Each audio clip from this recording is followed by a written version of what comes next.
bag. Like I said, you want those gussets, those creases and edges to be straight and even so that they'll seal properly. I could call it a pulse sealer. It's not on right now. That's cold to the touch.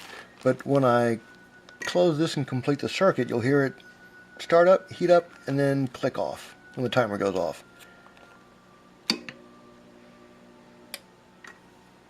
Hold it there to let that seal set a little bit. Pick it up. See, made a nice little seal line, very tight, very professional.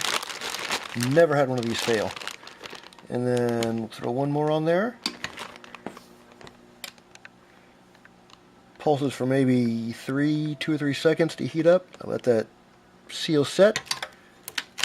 Pick it up, peel it off. Now we pack the PC.